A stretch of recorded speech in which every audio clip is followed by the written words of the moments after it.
Doctor Pawase अर्धांगवायू पुनर्वसन आणि निसर्गोपचार केंद्र. निसर्गरम्य आणि प्रदूषणमुक्त वातावरणात 20 कॉटचे उत्तम मशिनरी आणि सर्व सुविधा उपलब्ध असलेले सुसज्ज निसर्गोपचार केंद्र. अर्धांगवायू, मान, पाठ, कंबर आणि सांधेदुखी, हातापायांना मुंग्या येणं, टाचदुखी, चेहऱ्याचा पॅरालिसिस, ॲक्युपंक्चर, फिजिओथेरपी, जलचिकित्सा, बाष्पचिकित्सा, योग चिकित्सा, मालिश चिकित्सा, चुंबक चिकित्सा, आहार चिकित्सा आणि माती चिकित्सा. संपर्क डॉक्टर रमेश पावसे, ठिकाण हिवरगाव पावसा, रायतेवाडी रोड, तालुका संगमनेर. संपर्क 96 23 25 67 22. नेहमी ह्याची जबाबदारी ही शिक्षकांवर टाकली पाहिजे, असं मी GR काढलेलं.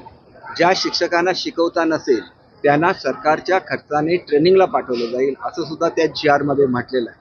समजा तरी पण नाही सुधारले तर निम्म्या पगारामध्ये त्यांचं पुन्हा प्रशिक्षण केलं जाईल आणि त्यांनी सुधारायलाच लागेल. शेवटी आम्ही पगार का देतो?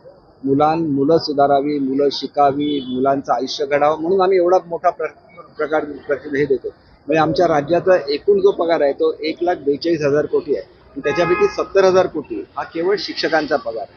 म्हणजे एवढ्या प्रमाणात आपण ज्यावेळेला शिक्षकांसाठी खर्च करतो त्याला त्यांनी सुद्धा मुलांवर लक्ष दिलं पाहिजे. परंतु याच्या पुढच्या काळामध्ये आम्ही एक असेसमेंटची सिस्टम केलेली आहे आणि त्याच्यामुळे मुलांना नेमके जे कठीण विषय आहेत त्या विषयांच्या संदर्भात ते कच्चे आहेत तर ते त्याची नोंद थेट या शासनाच्या मध्यवर्ती कॉम्प्युटरमध्ये होईल आणि त्यांच्यावर अधिकचं लक्ष देण्याबद्दल संबंधित शिक्षकांना कळवण्यात येईल. इंग्रजी म्हटलं की अरे बापरे म्हटलं जायचं, मात्र आता मराठी म्हटल्यावरच मुलं अरे बापरे म्हणतात. इंग्रजी येतंय, मराठी येत नाही सर मराठवाड्यामध्ये. नाही बघा, इंग्रजी शाळांना सुद्धा मराठी आता कंपल्सरी केलंय. पूर्वी 10वी पर्यंत कंपल्सरी होतं, आता 12वी पर्यंत कंपल्सरी केलंय.